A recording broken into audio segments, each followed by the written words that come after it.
ప్రభువైన క్రీస్తునామమున అందరికీ వందనములు. ఈ దినము ప్రభువును మనము ఆరాధించుట కొరకు దేవుని వాక్యములో నుండి 86వ కీర్తనలు 86, 12, 13 వచనాలు, 12వ వచనము, 13వ వచనము అందరం కలిసి చదువుదాం. బైబిల్ ఉన్నవారందరూ కూడా మీ బైబిల్ తెరవండి. వీలుగా ఉన్నవారందరూ వాక్యము చదవండి. నా పూర్ణ హృదయముతో నేను నీకు కృతజ్ఞతాస్తుతులు చెల్లించెదను, నీ నామమును నిత్యము మహిమపరచెదను. ప్రభువా, నా దేవా, నా ఎడల నీవు చూపిన కృప అధికమైనది. పాతాళపు అగాధము నుండి నా ప్రాణమును తప్పించి ఉన్నావు. చిన్న ప్రార్థన. ప్రేమగల తండ్రి, మీ నామములో మీరిచ్చిన విమోచన రక్షణను బట్టి ఆరాధించుట కొరకు మమ్మల్ని సమకూర్చారు. ఇప్పుడు మీ వాక్యం ద్వారా మమ్మల్ని దర్శించండి, మాతో మాట్లాడండి. మీ కృపను మెండుగా మాపై కుమ్మరించండి. మీ స్వరాన్ని మాకు వినిపించండి. ఇప్పుడు తర్వాత చూస్తూ వింటూ ఉన్నటువంటి మీ ప్రజలను మీరు జ్ఞాపకం చేసుకునండి. ప్రభువా, మీరే దర్శించమని, ఒప్పించమని, ఆత్మతో సత్యముతో ఆరాధించినట్లుగా కృప చూపిస్తారని యేసు క్రీస్తు ప్రభువారి పరిశుద్ధ నామంలో స్తుతించి ప్రార్థిస్తున్నాను తండ్రి. ఆమేన్.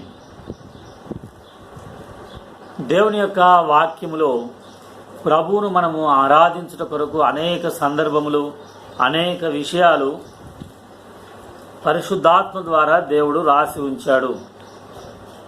86వ కీర్తనలో అనేకమైనటువంటి మాటలు ప్రభు రాస్తూ ఉన్నాడు. ఈ 12, 13 వచనాలు మనము చదువుకున్నాము. ఈ 12, 13 వచనాల ప్రకారముగా నేను నీకు కృతజ్ఞతాస్తుతులు చెల్లించెదను, ఇంకా పూర్ణ హృదయంతో కృతజ్ఞతాస్తుతులు చెల్లించెదనని భక్తుడు ఈ మాటను జ్ఞాపకం చేస్తున్నాడు. ఎందుకు పూర్ణ హృదయంతో కృతజ్ఞతాస్తుతులు అంటే, తన జీవితంలో ఈ మాటలు రాసినటువంటి దావీదు రాజైనందుక, గొర్రెల దొడ్డిలో ఉన్నటువంటి దావీదు, గొర్రెలను కాసుకునేటువంటి దావీదు ఇశ్రాయేలు దేశమునకు రాజుగా చేయబడ్డాడు. రాజుగా చేయబడినందుక, లేక గొర్రెల కాపరిగా ఉన్నటువంటి దావీదు గొలియాతును జయించాడు. గొలియాతును జయించినందుక, లేక గొర్రెల కాపరిగా ఉన్నటువంటి దావీదు బహు ధనవంతుడుగా చేయబడ్డాడు. అందుకొరక దావీదు ఎక్కడికి వెళ్ళినా కూడా యుద్ధములో దావీదునకు జయము కలిగేది. అందుకొరక ప్రభువును ఆరాధించేది. దావీదు మంచి తలాంతులు కలిగినటువంటి వ్యక్తి. అంటే వాయిద్యములు వాయించేవాడు, పాటలు పాడేవాడు. అంతేకాకుండా రకరకాలైనటువంటి రచనలు దావీదు చేశాడు. దీని కొరక ప్రభువును స్తుతించి ఆరాధించేది. అంటే ఇవన్నీ కూడా ఒక కారణమే. ఎందుకంటే సాధారణమైనటువంటి మానవుడు గొప్ప గొలియాతును హతమార్చడము గొప్ప విషయమే, లేక మధురమైనటువంటి గానము చేయడము గొప్ప విషయమే, మధురమైనటువంటి పాటలు రాయడము గొప్ప విషయమే, మంచి వాయిద్యములు వాయించడం కూడా గొప్ప విషయమే. అంతేకాదు, దావీదు సితారా వాయించగా సౌలుకు అపవిత్రాత్మ వెళ్ళిపోయేది, దురాత్మ వెళ్ళిపోయేది. అది కూడా గొప్ప విషయమే. అలాంటి గొప్ప విషయాలు ఉన్నాయి. కానీ ఇక్కడ దావీదు భక్తుడు జ్ఞాపకం చేసినటువంటి మాట ఏంటంటే 13వ వచనంలో రెండవ భాగము పాతాళపు అగాధము నుండి నా ప్రాణమును తప్పించి ఉన్నావు. లేక 16వ కీర్తనలోనైతే ఆత్మను అని కూడా రాస్తున్నాడు. 16వ కీర్తన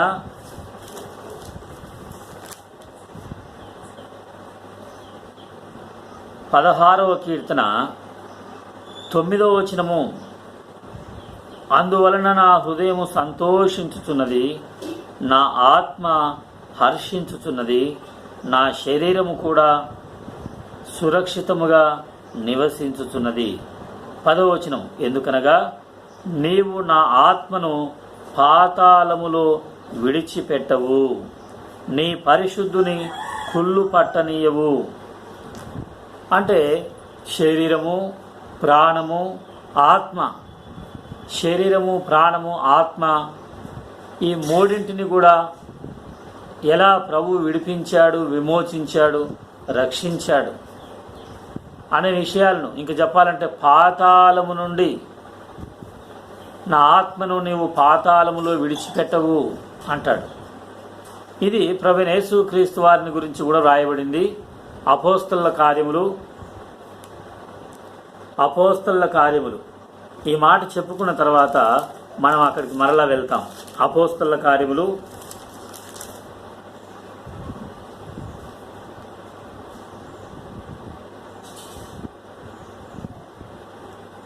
13వ అధ్యాయము 35వ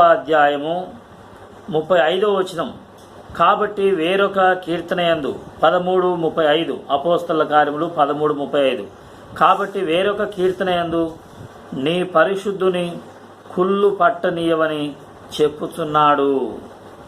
తర్వాత 2వ అధ్యాయం, అపోస్తలుల కార్యములు 2వ అధ్యాయము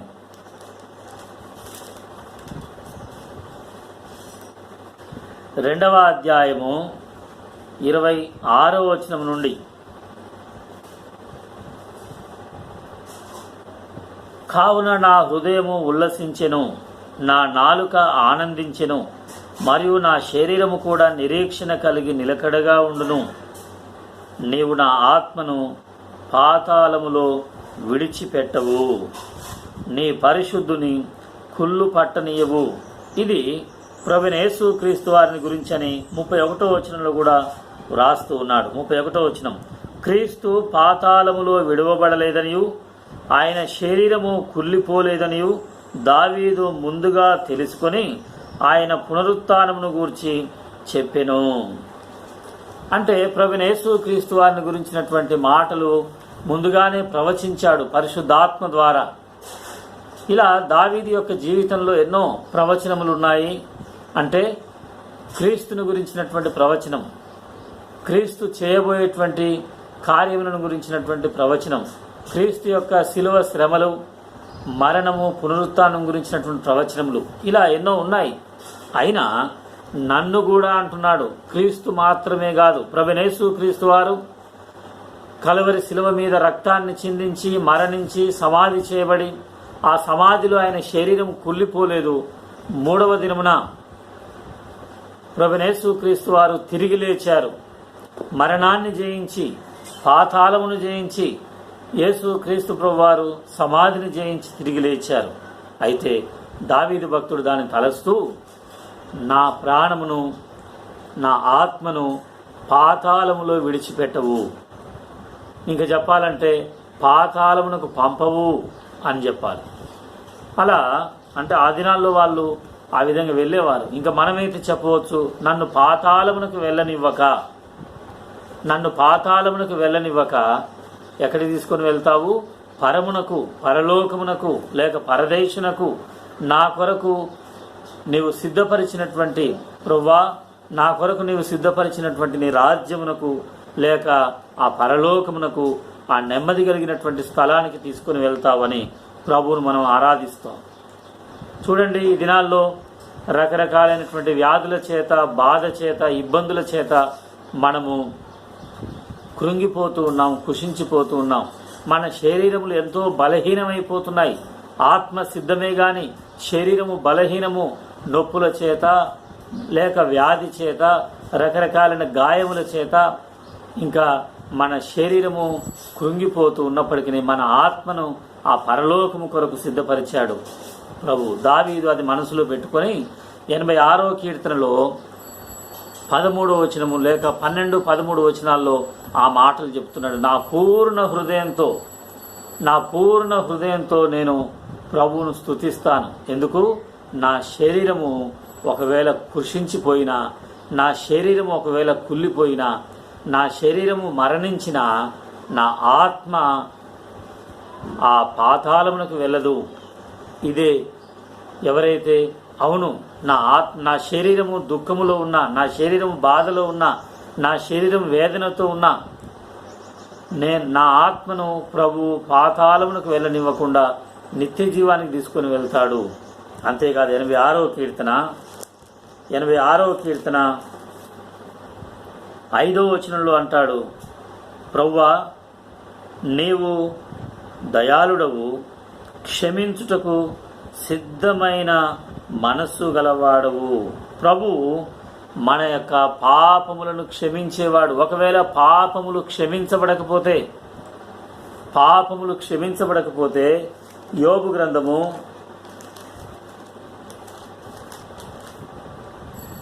24వ అధ్యాయము 19వ వచనం. యోబు 24:19. యోబు గ్రంథం 24:19 వచనంలో ఈ మాట రాస్తూ ఉన్నాడు. ఏంటి? అనావృష్టి చేతను ఉష్ణము చేతను మంచు నీళ్లు ఎగసిపోవునట్లు పాతాళము పాపము చేసిన వారిని పట్టుకొనును. పాతాళము పాపము చేసినటువంటి వారిని పట్టుకుంటుంది. అంటే దావీదు భక్తుడు ఏమంటున్నాడంటే, నా పాపములను నీవు క్షమించావు ప్రభువా,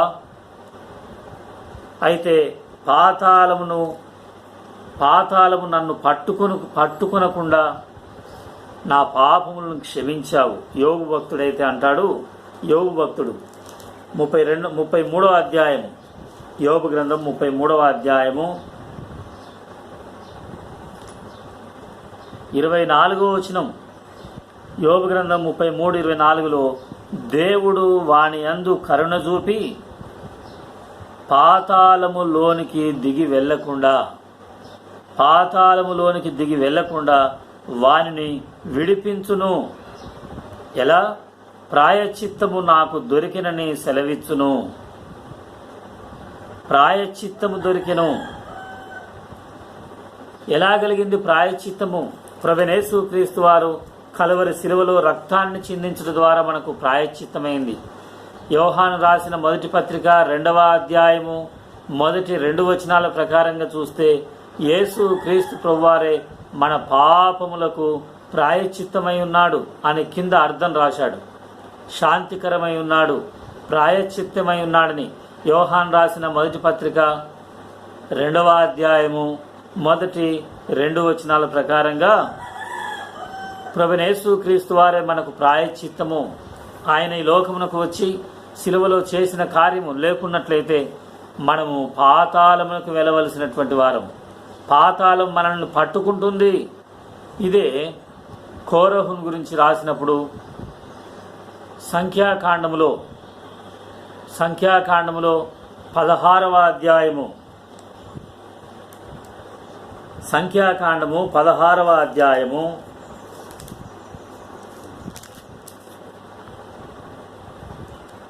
31వ వచనము, 32వ వచనము, 33వ వచనం.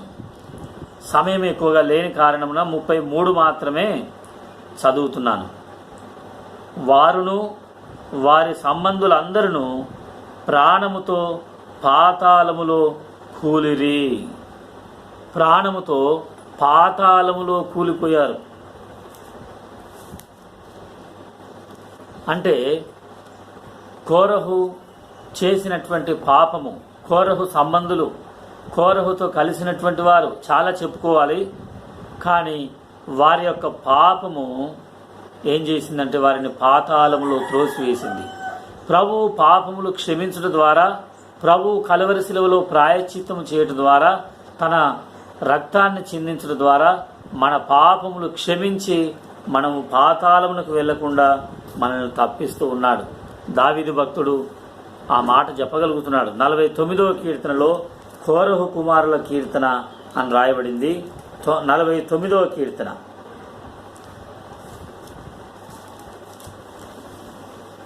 49వ కీర్తన కోరహు కుమారుల కీర్తన అని రాయబడింది. చూడండి ఇక్కడ ఏమంటున్నాడు. మొదటి 2 వచనాల్లో సర్వజనులారా ఆలకించుడి, సామాన్యులేమి సామంతులేమి ధనికులేమి దరిద్రులేమి లోక నివాసులారా అంటే అందరూ వినాలి. ఏమి వినాలి? 7వ వచనం, ఎవడును ఏ విధము చేతనైనను తన సహోదరుని విమోచింపలేడు. ఎవ్వరు కూడా తన సహోదరుణ్ణి విమోచించలేరు. ఏ విధంగానైనా నన్ను నా యొక్క తల్లిదండ్రులు, అన్నదమ్ములు, అక్క చెల్లెండ్రు, బంధువులు, స్నేహితులు ఈ మాటలు వింటున్నటువంటి నీవు, నేను కూడా ఎవరు కూడా నేను కూడా నా అంతటి నేను కూడా విమోచించబడలేను. 9వ వచనం, వారి ప్రాణ విమోచన ధనము బహు గొప్పది, అది ఎన్నటికి తీరక అట్లు ఉండవలసినదే. 8వ వచనం, వాడు కుళ్ళు చూడక నిత్యము బ్రతుకున్నట్లు వారి నిమిత్తము దేవుని సన్నిధిని ప్రాయశ్చిత్తము చేయగలవాడు ఎవడును లేడు. ప్రాయశ్చిత్తము చేయలేము, పాప పరిహారం మనం చేయలేము. నా నిమిత్తము నేను చేసుకోలేను, నీ నిమిత్తము కూడా నేను చేయలేను. నీ నిమిత్తము నీవు చేసుకోలేవు, లేక నీ నిమిత్తము నేను చేయలేను. ఈ మాటలు వింటున్నటువంటి సహోదరుడా, సహోదరి, నీవు నేను కూడా మన పాపములు ప్రాయశ్చిత్తం చేసుకోలేము. ప్రభువు చేసిన ఆ శిలువ కార్యము తప్ప మనకు ప్రాయశ్చిత్తం కలగదు. ప్రాయశ్చిత్తము కలగకుండా పాతాళమునకు మనము వెళ్ళవలసిందే. పాతాళము తప్పించుకోలేము. ఎలా? యోబు గ్రంథం 21వ అధ్యాయం 13వ వచనంలో, యోబు గ్రంథము 21వ అధ్యాయము 13వ వచనంలో,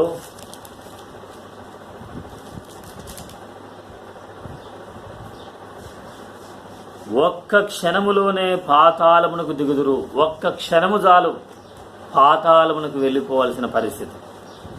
దావీదు భక్తుడు లేక కోరవు కుమారులు చెప్పేటువంటి మాట అంటే, ప్రభువు నా ప్రాణమును నా ఆత్మను పాతాళమునకు వెళ్లకుండా విమోచించాడు, పాతాళమునకు వెళ్లకుండా విమోచించాడనే ఒక మంచి ధైర్యంతో చెప్తున్నారు. చూడండి 49వ కీర్తనలో దేవుడు తప్పించాడని. 49వ కీర్తన 15వ వచనం, 15వ వచనంలో రాస్తున్నాడు, దేవుడు నన్ను చేర్చుకొనును, పాతాళ బలములో నుండి ఆయన నా ప్రాణమును విమోచించును. కౌరవ కుమారులు చెబుతున్నటువంటి మాట. దేవుడు నన్ను చేర్చుకుంటాడు అంటే, ఒక మానవుడు ఈ లోకము నుండి వెళ్ళిపోయిన తర్వాత 2 స్థలాల్లో చేర్చుకొనబడతారు. ఏంటంటే, ఒకటేమో పరలోకము, దేవుడు ఉండేటువంటి స్థలం, అక్కడ దేవుడు చేర్చుకుంటాడు. రెండవది పాతాళము, భయంకరమైనటువంటి వేదన. దాని గురించి కొన్ని మాటలు చూస్తాం. ఆ వేదన ఎలాంటిదో, పాతాళపు వేదన, పాతాళపు బలము ఎలాంటిది. మనం మరణించగానే క్షణములోనే అక్కడికి వెళ్ళిపోతాం. కానీ ప్రభువైన యేసుక్రీస్తునందు విశ్వాసం ఉంచడం ద్వారా, ప్రభువైన యేసుక్రీస్తు వారి యొక్క శిలువ రక్తము ద్వారా, ఆయన పునరుత్థానం ద్వారా నీకు నాకు పాతాళము నుండి విమోచన కలిగింది. ఇప్పుడు మనం వెళ్ళము. లూకా సువార్త 16వ అధ్యాయంలో ఆ పాతాళమును గురించి రాస్తూ ఉన్నాడు. లూకా సువార్త 16వ అధ్యాయము ఒకసారి చూడండి. చూస్తే అక్కడ ఏముంటుంది? 16వ అధ్యాయం 23వ వచనము, ఎంతో బాధ ఉంటుందని రాయబడింది. 24వ వచనం, లూకా సువార్త 16:24వ వచనం, అగ్ని జ్వాల ఉంటుంది, అగ్ని ఉంటుంది. 25వ వచనం, యాతన ఉంటుంది, ఎంతో వేదన ఉంటుంది అని 28వ వచనం రాస్తున్నాడు. వేదన, యాతన, బాధ, అగ్ని జ్వాలలు ఉంటున్నాయి. అక్కడి నుండి వెలుపలికి వచ్చేది లేదు, దాటేది లేదు అని ఈ అధ్యాయంలో 23 నుండి, లూకా సువార్త 16వ అధ్యాయము 23వ వచనం నుండి 28వ వచనం వరకు ఒకవేళ మనం చదివితే ఎంత వేదన ఉంటుంది. కొంతమంది క్రొత్తవారు ఈ వీడియో చూస్తారు కాబట్టి చదవడమే మంచిది. అప్పుడు అతడు పాతాళములో బాధపడుచు 24 బాధపడుచు కన్నులెత్తి దూరము నుండి అబ్రహామును అతని రొమ్మున ఆనుకొని ఉన్న లాజరును చూచి, తండ్రివైన అబ్రహామా, నా యందు కనికరపడి తన వ్రేలి కొనను నీళ్ళలో ముంచి నా నాలుకను చల్లార్చుటకు లాజరును పంపుము, నేను ఈ అగ్ని జ్వాలలో యాతన పడుచున్నాను అని కేకలు వేసి చెప్పెను. అందుకు అబ్రహాము, కుమారుడా, నీవు నీ జీవిత కాలమందు నీకిష్టమైనట్టు సుఖము అనుభవించితివి, అలాగుననే లాజరు కష్టము అనుభవించినని జ్ఞాపకం చేసుకునుము. ఇప్పుడైతే వాడు ఇక్కడ నెమ్మది పొందుతున్నాడు, నీవు యాతన పడుతున్నావు. 26 అంతేకాక ఇక్కడి నుండి మీ యొద్దకు దాటగోరువారు దాటి పోజాలకుండునట్లును, అక్కడి వారు మా యొద్దకు దాటి రాజాలకుండునట్లును మాకును మీకును మధ్య మహా అగాధముంచబడి ఉన్నది అని చెప్పెను. అప్పుడు అతడు, తండ్రి, అలాగైతే నాకు 5 సహోదరులున్నారు, వారును ఈ వేదనకరమైన స్థలమునకు రాకుండా వారికి సాక్ష్యం ఇచ్చుటకై నా తండ్రి ఇంటికి వారిని పంపవలనని నిన్ను వేడుకొనుచున్నానెను. 30వ వచనంలో ఒక మాట ఉంది. అతడు, తండ్రివైన అబ్రహామా, అలాగ అనవద్దు. మృతులలో నుండి ఒకడు వారి వద్దకు వెళ్ళిన ఎడల వారు మారు మనసు పొందుదురు. చూడండి, 2 కార్యాల ద్వారా పాతాళంలోనికి వెళ్లకుండా మనం నెమ్మది కలిగినటువంటి స్థలంలోనికి వెళ్తాం. లాజరు నెమ్మది కలిగిన స్థలానికి వెళ్ళాడు. ఎందుకు? మారు మనసు పొందాడని ఇక్కడ చెప్తున్నాడు. మారు మనసు అంతేకాదు, ప్రాయశ్చిత్తాన్ని అంగీకరించాడు. ప్రభువైన యేసుక్రీస్తు వారు శిలువలో కార్చే ఆ రక్తమును, ప్రభువైన యేసుక్రీస్తు వారు మరణించే ఆ మరణమును, ప్రభువైన యేసుక్రీస్తు వారు తిరిగి లేచిన పునరుత్థానమును, ప్రభువైన యేసుక్రీస్తు వారు క్షమించిన పాప క్షమాపణను అంగీకరించడమే మారు మనస్సు. తన మనస్సును ప్రభు యొక్క శిలువ కార్యం వైపు తిప్పాడు. అందుకని అతడు వెంటనే పాతాళమునకు వెళ్లకుండా పరదేశునకు వెళ్ళాడు, లేక పాతాళములో నెమ్మది కలిగినటువంటి స్థలానికి వెళ్ళాడు. శిలువ మీద ఉన్నటువంటి దొంగ గురించి రాయబడింది లూకాసు వార్త 23వ అధ్యాయంలో. లూకాసు వార్త 23వ అధ్యాయము, ఎప్పుడైతే పశ్చాత్తాపడ్డాడో, ఎప్పుడైతే పాపం ఒప్పుకున్నాడో, ఎప్పుడైతే క్షమాపణ అడుగుతున్నాడో, అప్పుడు వెంటనే 42వ వచనము, 43వ వచనం, 42, 43, 43వ వచనం చదువుతున్నాను. అందుకు ఆయన వానితో, నేడు నీవు నాతో కూడా పరదేశులో ఉందువు. పాతాళము నుండి విమోచించబడినటువంటి వారు వెళ్ళే స్థలము పరదేశు, అంతేకాదు పరలోకము. ఇదే మత్తయి సువార్త 25వ అధ్యాయము 34వ వచనం.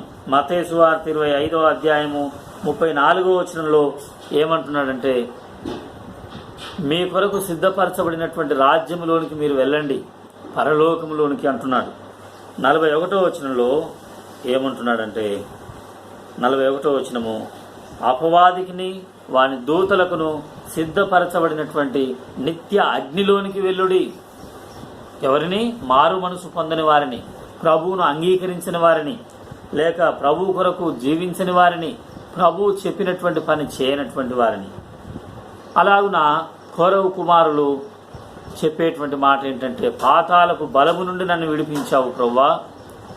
దావీదు భక్తులు చెప్పేటువంటి మాట ఏంటంటే, పాతాళము నుండి నన్ను విమోచించావు ప్రభువా అని చెబుతున్నారు.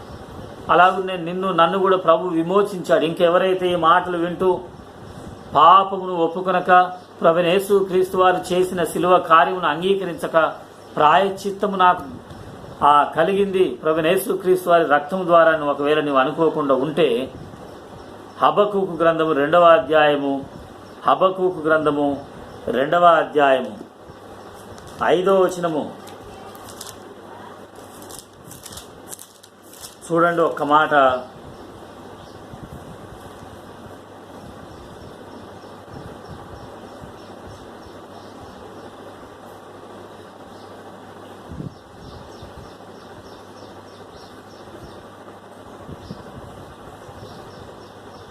ఇక్కడ 5వ వచనంలో వ్రాయబడింది,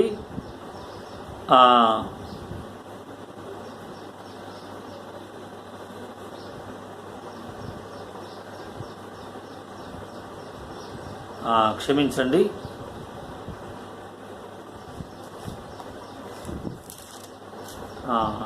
చూస్తున్నాను. 5వ వచనం, పాతాళమంతా విశాలముగా అని రాయబడింది. చూడండి, అంటే పాతాళం ఎంతో విశాలముగా ఉన్నది. ఎంతమంది అయినా అందులో పడిపోతారు. పాతాళం ఎంతో విశాలమైనది. భూమి పుట్టినప్పటి నుండి మొదటి మానవుని దగ్గర నుండి అందరూ పడిపోయినా సరిపోయేంత విశాలమైంది. ఎందుకు అంటే అది అపవాదికిని వాని దూతలకు సిద్ధపరచబడినటువంటి పాతాళము. అది ఎంతో విశాలమైనది. అక్కడ ఏముంది? అగ్ని ఉందని చూశాం. తర్వాత యెషయా గ్రంథం 57:9, యెషయా గ్రంథం 57:9లో పాతాళం ఎంతో లోతైనది.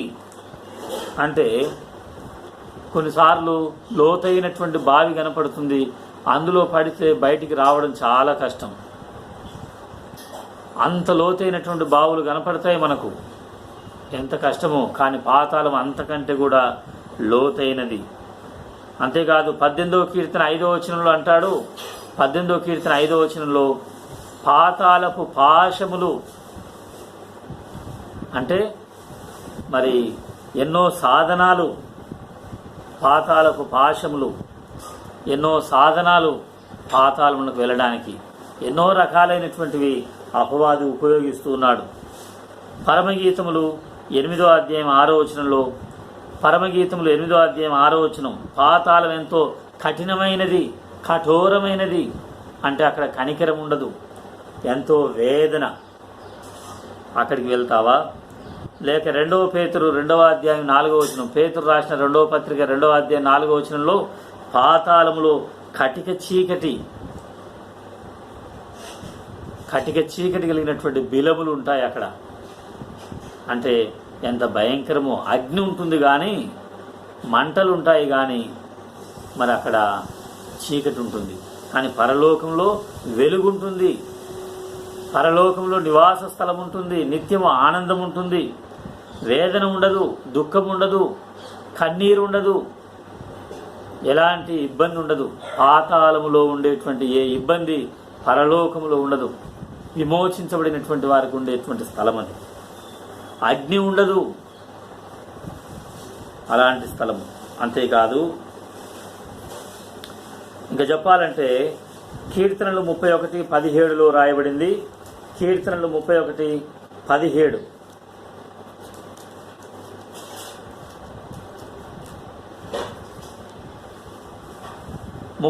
కీర్తన 17వ వచనం,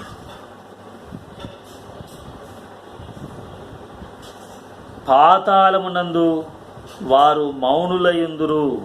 అంటే ఏమి ఇంకా మాట్లాడేది ఉండదు. ఇక్కడ ప్రార్థన చేయవచ్చు, ఆరాధించవచ్చు. వాక్యంలో రాయబడింది, అక్కడ కేవలము మౌనంగా, అంటే అయ్యో నేను నిర్లక్ష్యం చేశాను కదా. మౌనంగా అంటే ఇంకా బాధ ఉండదు, మొత్తుకోరని కాదు. ఒక మాట అర్థం చెప్తున్నాను ఏంటంటే, అయ్యో నేను నిర్లక్ష్యం చేశాను, నా బాధ నేను అనుభవిస్తున్నాను అని చెప్పి ఎంతో మౌనంగా ఉండేటువంటి స్థితి.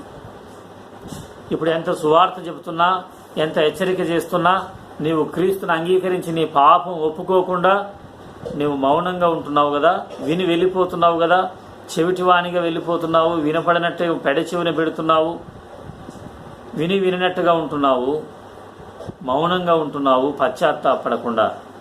అయితే పాతాళంలో కూడా అంతే మౌనంగా ఉండవలసి వస్తుంది. అయ్యో నేను ఏం చేయను, నా స్థితి నేనని. కానీ ఇంకా రాయబడింది యెషయా గ్రంథం 38వ అధ్యాయం 18వ వచనంలో, పాతాళంలో నీకు స్తుతి కలగదు. 6వ కీర్తన 5వ వచనంలో కూడా రాయబడింది. యెషయా గ్రంథం 38:18, 6వ కీర్తన 5వ వచనం మీరు తర్వాత నేను చదువుకోవచ్చు. పాతాళంలో ఎవరు నీకు కృతజ్ఞతాస్తుతులు చెల్లించుదురు? యెషయా గ్రంథం 38:18 మరి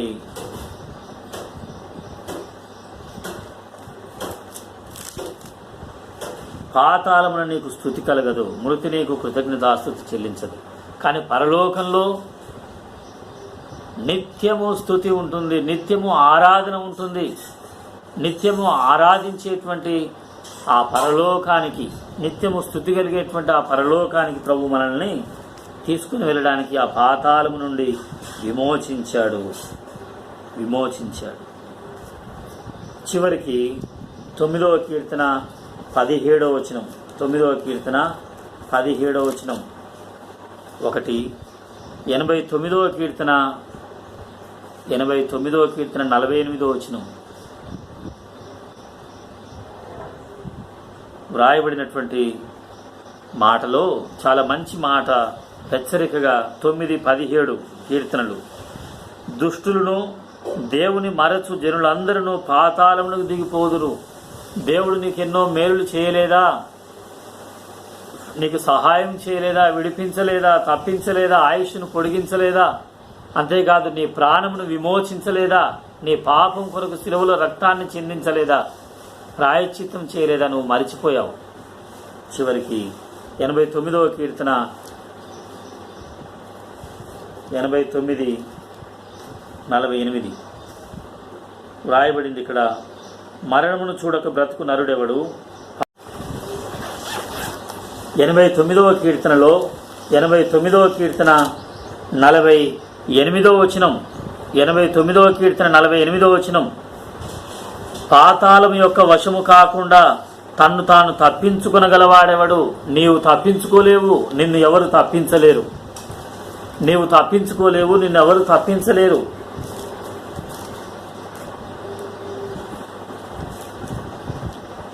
తొమ్మిదవ కీర్తన 17వ వచనం ప్రకారంగా దేవుణ్ణి మరిచిపోతే పాతాళమునికి దిగిపోతారు. అంటే దేవుడు నీ కొరకు చేసిన శిలువ కార్యము, నిన్ను విమోచించడానికి ఆయన చేసినటువంటి కార్యమును నువ్వు మరిచిపోది ప్రభువును ఆరాధించకుండా ఉంటే పాతాళమే కదా. పాతాళానికి వెళ్ళిన తర్వాత ఆరాధన చేయలేవు, ఉండదు. పరలోకంలో నిత్యము ఆరాధన ఉంటుంది.